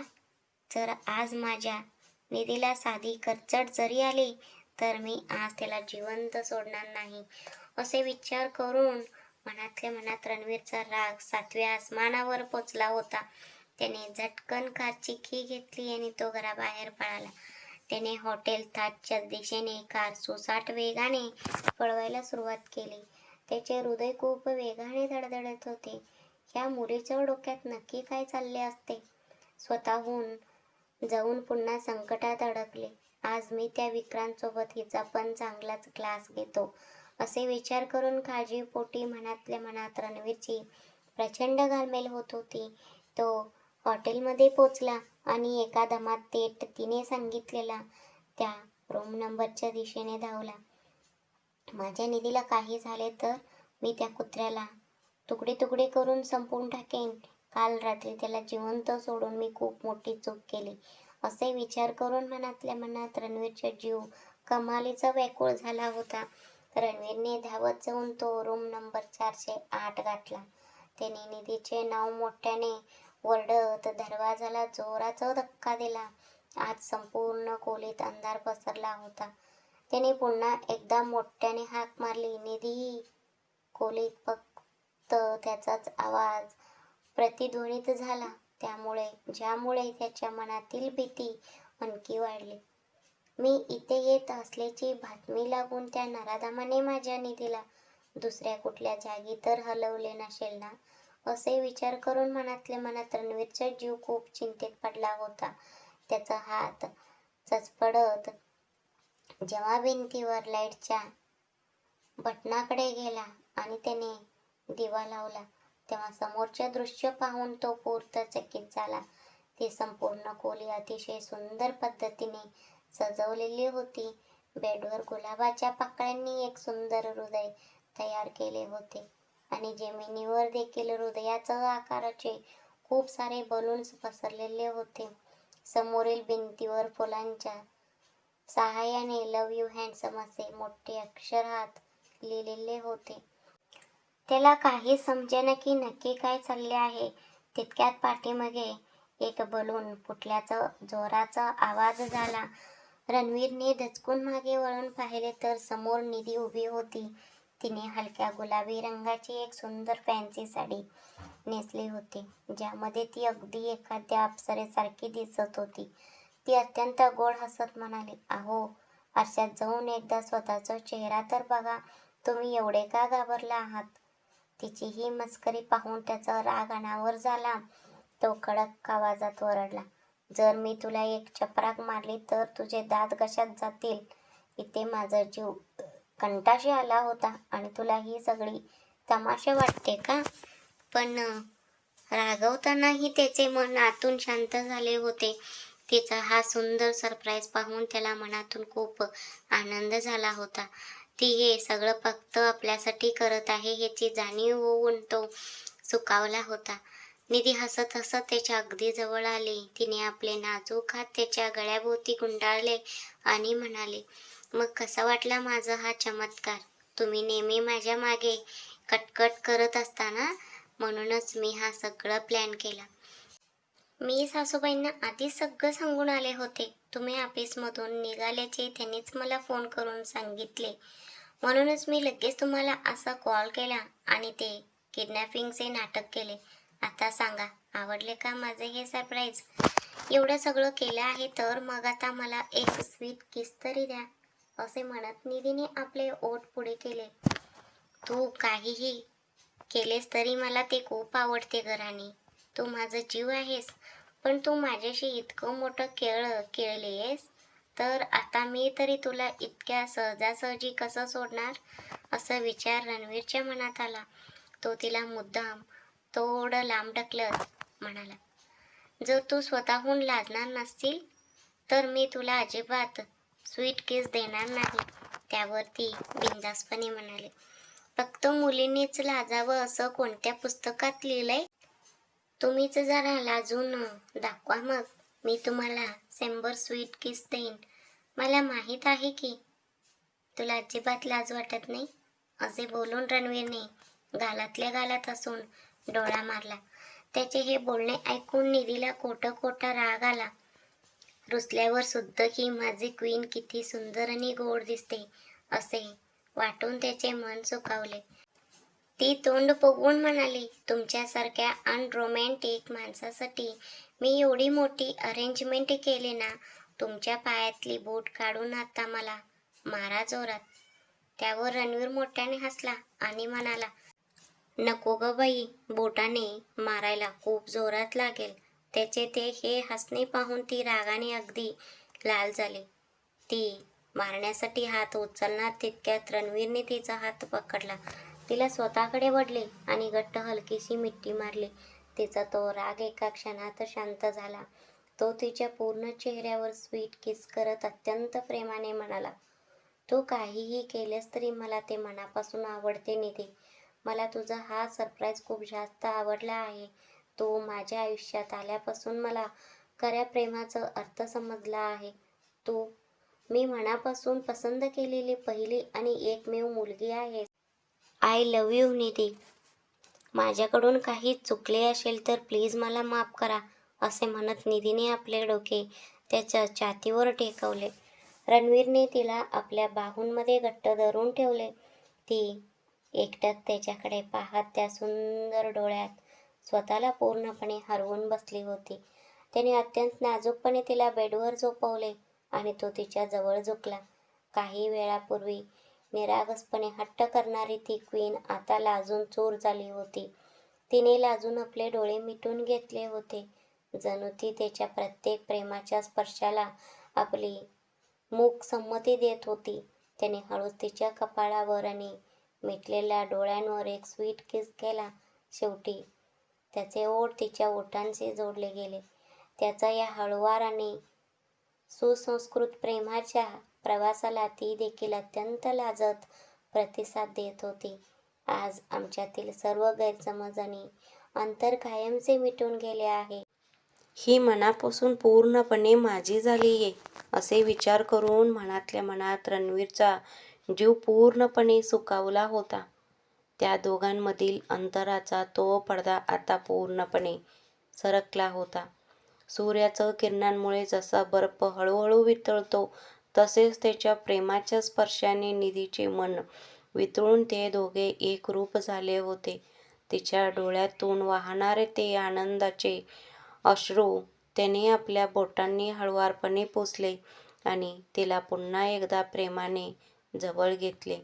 त्या रात्री त्या दोघांनी एकमेकांना मनापासून स्वीकारले होते आणि ती खऱ्या अर्थाने रणवीरच्या आयुष्याचा एक अविभाज्य भाग झाली होती.